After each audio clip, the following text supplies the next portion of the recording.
um pouquinho, 2 passinhos para lá, dá, 2 passinhos para cá, dá.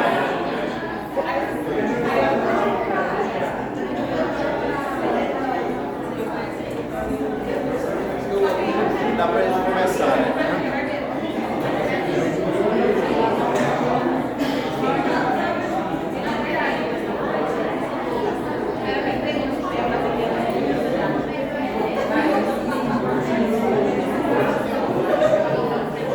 Boa noite.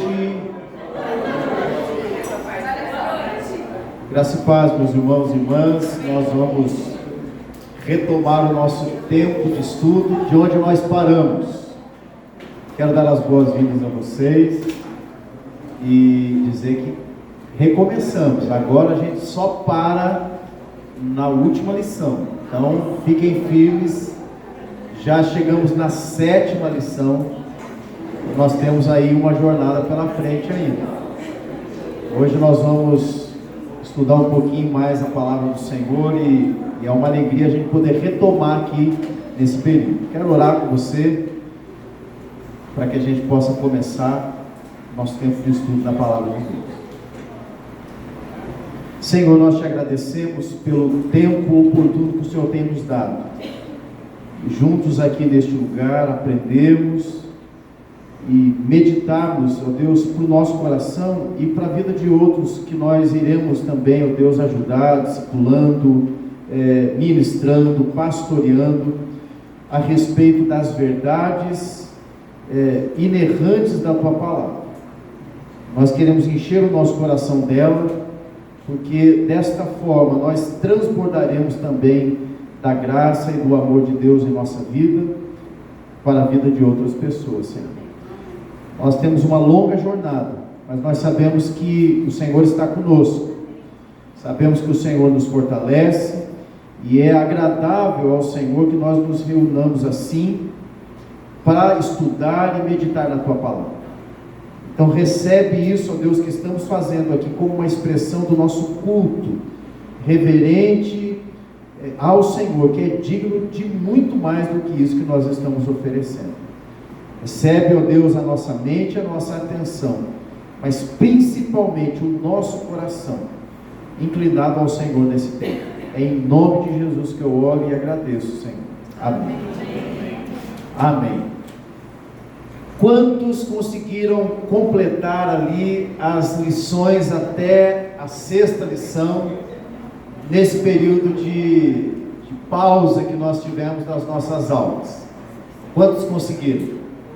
Quantos fizeram quase isso, quase completaram? Quantos não viram a apostila, não leram a Bíblia, não oraram? Todo mundo? Não, aí não. Bom, se você não completou, não se desespere.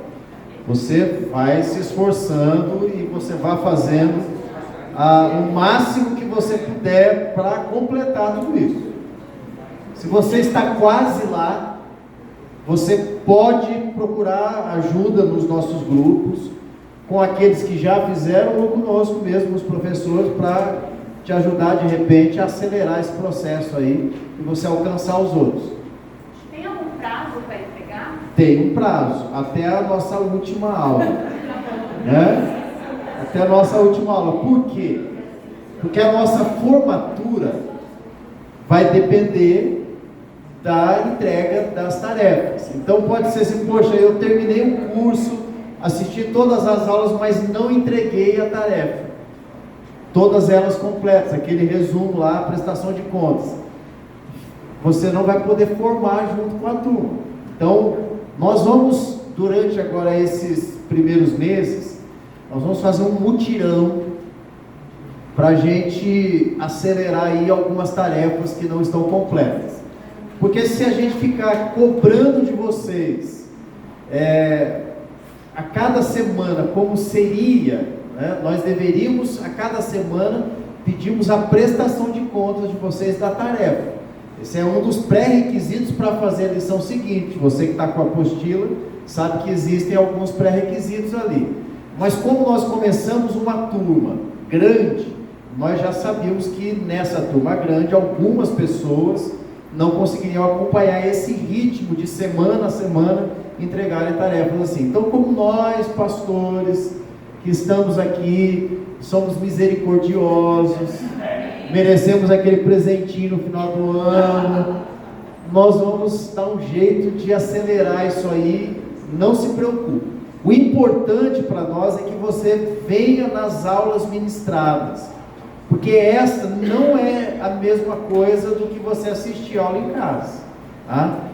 Existe uma questão espiritual quando nós nos reunimos como igreja, como alunos, né, da palavra, que é a nossa relação aqui de corpo. Então não é a mesma coisa que fazer isso aí num vídeo, assistindo em casa. Então venha, é um esforço que você tem que fazer, eu sei, mas não perca essa perspectiva de vir nas aulas. E à medida que você for concluindo as lições, nós vamos te ajudando com aquelas que você não conseguiu ainda. Então não se desespere não, mas não falte nas aulas. Ah, pastor, mas eu estou aí com 4 lições atrasadas. Não tem problema, você vai ter mais trabalho para concluí-las, mas não deixe de vir nas aulas, porque isso é muito importante para a gente, tá bom? Bom, nós estamos na 7ª lição. Se você puder, abra lá a sua apostila, na lição de número 7, que vai falar a respeito do processo nosso, né, já de mudança bíblica. Nós vamos ver ali o nosso texto base. Ele é certamente um dos textos mais citados nessa área do aconselhamento bíblico, e você vai entender por quê, a partir desta 7ª lição, porque Efésios capítulo 4, versículos 22 a 24, deve ser decorado por você. Então abra lá, lição 7, estrutura bíblica para mudança. Diz assim: no sentido de que, quanto ao trato passado, vos despojeis do velho homem que se corrompe segundo as concupiscências do engano, e vos renoveis no espírito do vosso entendimento, e vos revistais do novo homem, criado segundo Deus, em justiça e retidão, procedentes da verdade. 2 motivos para você decorar esse texto. Primeiro, você vai usar muito essa passagem nas suas ministrações, porque ela tem relação direta com essa, não só com a lição que a gente vai estudar hoje, mas com esse nosso desafio de mudança, que quando nós estamos ministrando a algumas pessoas e a nós mesmos, precisa ficar claro. Segundo motivo, para você decorar e não tropeçar na palavra concupiscência. Então você vai falar isso em voz alta, porque realmente é uma palavra difícil, trava-língua. Então você aí, ó, viu? Tem muita gente já treinando a palavra. Então, para você não ficar travando na hora de falar, você decora em voz alta. Bom, o que essa lição de hoje tem a ver com o nosso trabalho? Primeiro que, da lição 6 a 8, nós temos a estrutura de 4 partes que todas as lições do autoconfrontação possuem. Elas são divididas às vezes parte A, ou parte 1 e parte 2, então nós temos 2 partes na primeira lição e 2 na segunda, ou como esta, uma parte na primeira lição, outra parte na segunda lição, e nós estamos aqui na terceira parte. As 2 primeiras, ou seja, a lição que nós estudamos lá, entendendo o problema do ponto de vista de Deus, e depois a esperança bíblica para o seu problema, cobrem ali aquelas 2 primeiras partes. Esta lição e a próxima cobrirão as outras 2 partes, que é a mudança bíblica, que é a estrutura que nós temos, e na lição que vem a prática bíblica para a mudança. Então, se você pegar estas 4 lições, 5, 6, 7, 8, você vai ter aí a estrutura central desse manual de autoconfrontação. Por quê? As próximas lições vão ser lições que já entram em temas individuais. Nós vamos lidar com o nosso eu na lição seguinte, ou melhor, da 9 e 10 e 11 também, vai tratar de assuntos pessoais, que é no caso a ira e a amargura, e você não vai mais ter essa estrutura, e todas estas 4 partes vão estar em cada lição. Então é importante você ter isso em mente, porque quando você olhar para a lição, você vai conseguir visualizar essa estrutura de 4 partes, que é o quê? Eu entendo o problema do ponto de vista de Deus, primeiro. Segundo, eu recebo das Escrituras uma base bíblica que me ajuda a lidar com aquele problema. Eu recebo ali, nessa base bíblica, uma esperança que eu posso mudar biblicamente. A parte terceira vai me dar um processo de como isso acontece. E a quarta parte vai me dar a prática de como isso se torna efetivo na minha vida. Todas as lições têm essa mesma estrutura, e essas estruturas foram divididas aqui em 4 lições, para ficar bem claro na sua mente. Então hoje nós vamos ver aqui como é que esse processo de mudança bíblica acontece em nós. Esse processo é chamado de santificação progressiva. No momento em que nós nos convertemos, nós recebemos um poder do Espírito Santo para começarmos um processo de mudança. Aquele primeiro momento em que o Espírito Santo nos enche da sua presença, não é todo o processo de mudança. Nós temos uma continuação desta mudança na nossa vida, e ela só vai terminar na glorificação. Então todo o restante da nossa existência aqui neste mundo, antes da nossa ressurreição para a vida eterna, será um processo de contínua transformação. Nós vamos abandonar algumas coisas e assumirmos outras. Esse processo se resume em abandonar a velha natureza e assumir uma nova natureza. Nós fazemos isso por partes. Por quê?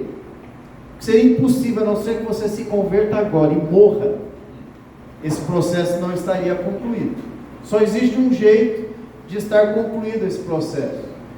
Quando nós morremos, Deus escolheu o momento da morte, porque o nosso processo de mudança já foi concluído. Então nós pegamos, por exemplo, o exemplo daquele ladrão na cruz que se converteu e morreu naquele dia, e naquele mesmo dia ele estava com Cristo no paraíso. O processo dele de mudança foi concluído espiritualmente, mas só na ressurreição do corpo ele vai ter um corpo livre de toda a escravidão que o pecado legou à nossa carne, ao nosso corpo físico. Então o processo de mudança ele não termina nessa vida, porque existe um elemento em nós, que é o pecado, que só sairá de nós na glorificação. Até lá eu vou viver essa guerra, essa luta entre a carne e o espírito, entre fazer a vontade de Deus e a minha própria vontade humana pecaminosa, entre atender um desejo meu ou me submeter mesmo contra um desejo meu à vontade de Deus. Nós temos algum número aí de lista do pessoal que está aqui hoje? 53. Quem é o número 30 da lista aí?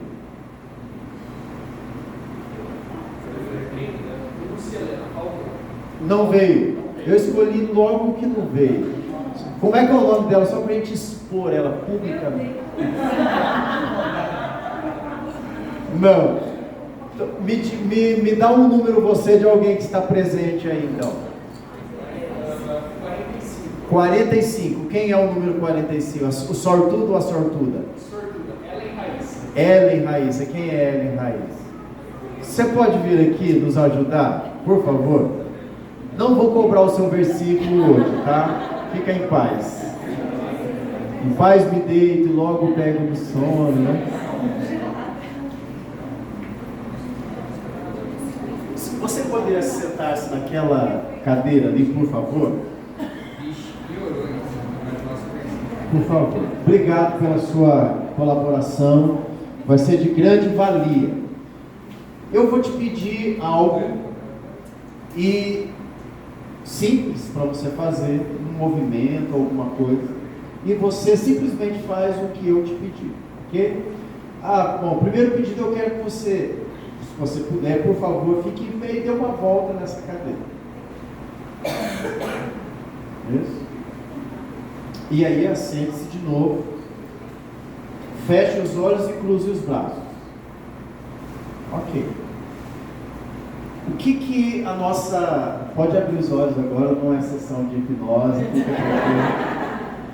O que nós estamos vendo aqui? Além da nossa colega, né, nossa irmã aqui se colocando à disposição, nós estamos vendo uma pessoa adulta que adquiriu hábitos físicos e comportamentos, e ela faz isso de uma forma natural, instintiva.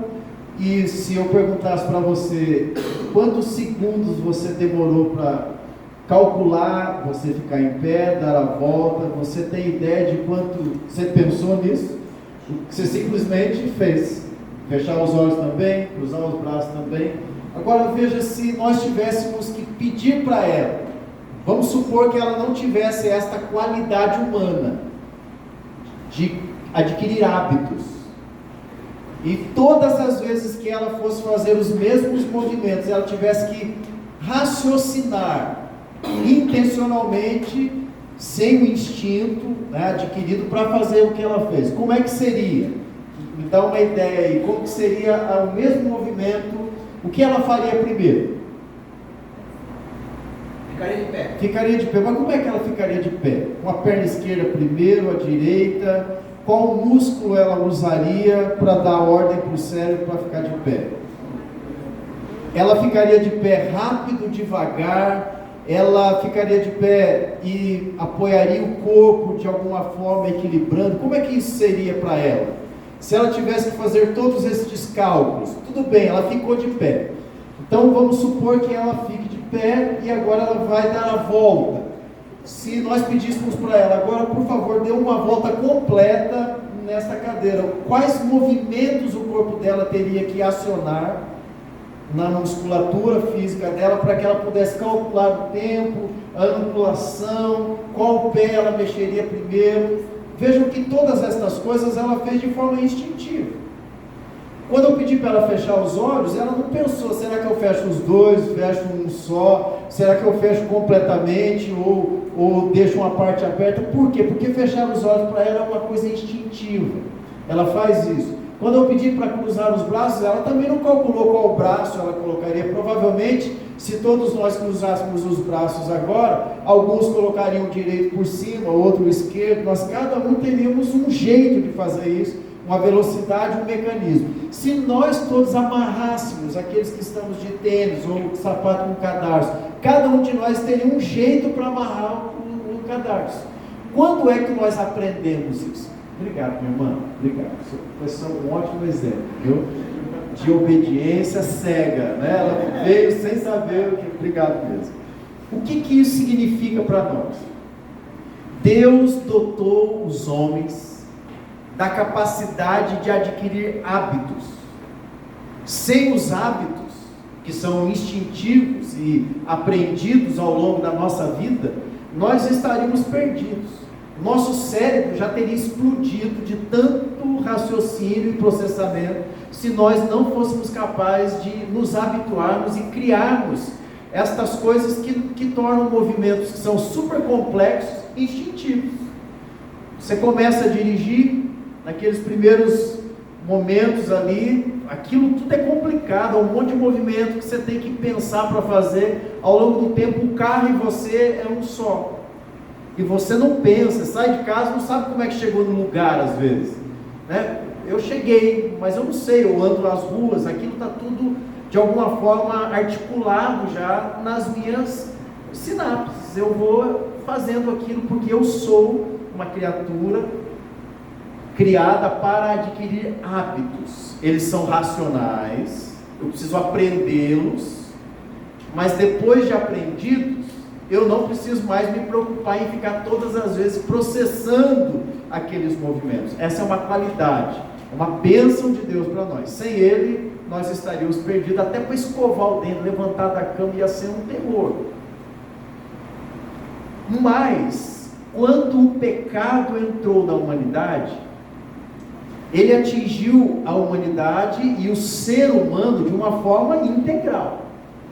Inclusive, ele também atingiu quase que distorcendo hábitos, envenenando hábitos que nós vamos aprendendo ao longo da nossa vida. Então, por que nós aprendemos a gritar quando queremos impor uma vontade? Porque nós fazemos isso 1, 2 vezes, 3, e quando aquilo vai surtindo o efeito que nós queremos, aquilo se torna uma prática em nós. Por que nós aprendemos a pensar a respeito de algumas coisas de uma forma diferente da maneira como nós pensamos de outra? Vou te dar um exemplo. Quando nós pecamos, nós pensamos em muitos motivos para pecar. E o porquê que eu pequei. Quando alguém peca contra nós só pensamos em vingança. Por que nós aprendemos essas coisas? Porque assim como fisicamente nós adquirimos hábitos, a nossa forma de falar também adquire hábitos, e eles são intencionais no seu propósito de ser, não só na tonalidade, mas na motivação. Os nossos pensamentos e muitas vezes as nossas vontades são vontades habituais. Nós não pensamos para senti-las, nós não raciocinamos para tê-las, nós simplesmente temos e somos assim. O processo que nós aprendemos ao longo da nossa vida é de cada vez mais entrarmos numa cultura de hábitos pecaminosos sem Deus em nós.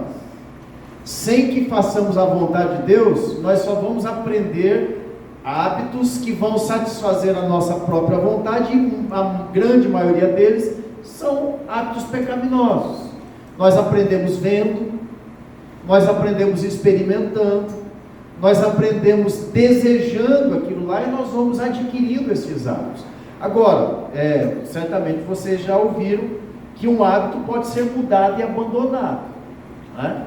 Eu, durante muitos anos, fumei. Era um hábito, um péssimo hábito, se tornou um vício, e era um hábito ruim. E num determinado dia eu decidi que eu não quero mais fumar, e eu paguei um preço e parei de fumar. Outros bebiam, outros não praticavam esporte, gostavam de ficar o tempo todo parado, aí resolveram criar um novo hábito. Como é que isso se dá na vida humana? De uma forma muito simples. Um hábito não se abandona, um hábito se substitui. Eu não simplesmente abandonei o hábito de fumar, porque na verdade aquilo me trazia um prazer momentâneo. Eu encontrei uma outra satisfação, um outro prazer para substituir aquele. Estas questões, elas vão se desenrolando para todas as áreas da vida. Eu encontro prazer em algo e por isso eu substituo um prazer anterior ou um objeto, um objetivo anterior. Então um hábito, para ser abandonado, ele precisa no lugar dele ser colocado um novo hábito. O que este texto está dizendo para nós é que, da perspectiva do pecado em nossa vida, o processo de mudança é exatamente o mesmo. Eu preciso entender que em mim existe uma natureza pecaminosa, que ao longo da minha história se habituou com práticas pecaminosas, que influenciaram coisas corriqueiras do meu dia a dia, e que estes pecados estão tão enraizados em mim que eu os cometo, às vezes sem nenhum tipo de intenção maligna para cometê-los, mas eles são hábitos em mim. Então quando eu vejo, eu já fiz, quando eu percebo, eu já falei, eu falo, mas na verdade eu não queria, eu penso, mas eu não queria estar pensando daquele jeito. É exatamente o que Romanos capítulo 7 vai nos ensinar a respeito dessa natureza pecaminosa. Isso que nós estamos fazendo aqui é identificando esta antropologia bíblica, da perspectiva das Escrituras, da verdade de Deus. O homem é pecador e por isso ele peca. A natureza humana é inclinada ao pecado, não tem como ele não exercer a sua natureza humana.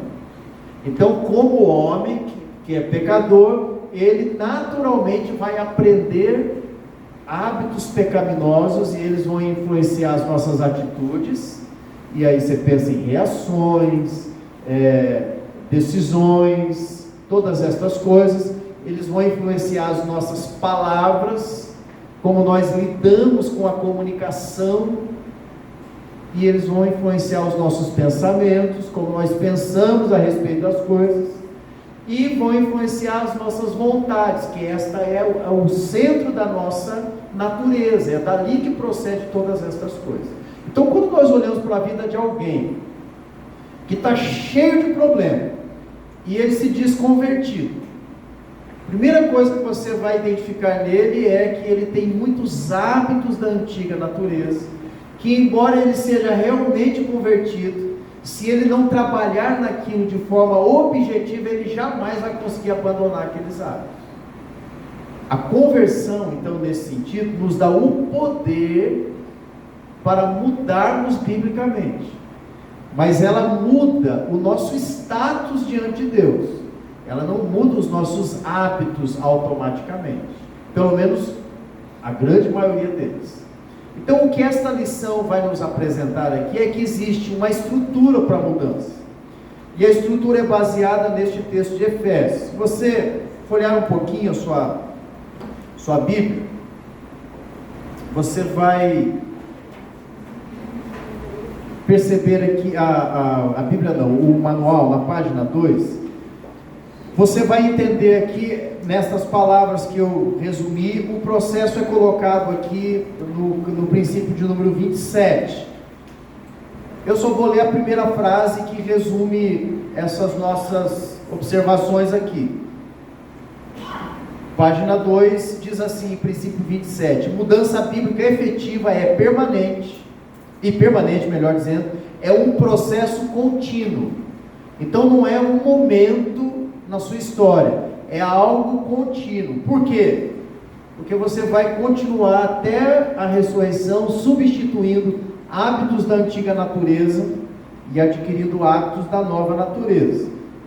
Letra B, princípio 28. Aqui, a ideia de despojar do texto que nós lemos, que é tirar uma roupa velha, hábitos ruins, e o processo, princípio 29 aqui, de revestir-se, vestir uma nova vestimenta. Então, o processo de mudança se resume em: eu identifico o meu problema, o meu pecado, eu entro no processo de novo nele, continuo no processo de despojar-me daquele pecado, e automaticamente, como aquilo era uma coisa habitual para a minha antiga natureza, eu vou me revestir de uma nova atitude, de um novo hábito que tem a ver com a minha nova natureza. Então aqui nós vamos ter vários exemplos. Vire a página aí, na página 3 nós vamos ter alguns exemplos. Vou só ler aqui o número 1, despojar-se e revestir-se. Observe a letra A. Para mudar seus pensamentos, palavras e ações e seguir Cristo, você precisa aprender a obedecer a palavra de Deus. A palavra menciona várias transgressões, entre parênteses. Transgressão é o ato de ultrapassar deliberadamente os limites estabelecidos por Deus entre o certo e o errado. De que você deve se despojar para se revestir de obras semelhantes à semelhança de Cristo, ao texto que nós lemos. Para cada despojar-se mencionado nas Escrituras, com frequência há um revestir-se correspondente, citado na mesma passagem. Vamos supor que você acabou de se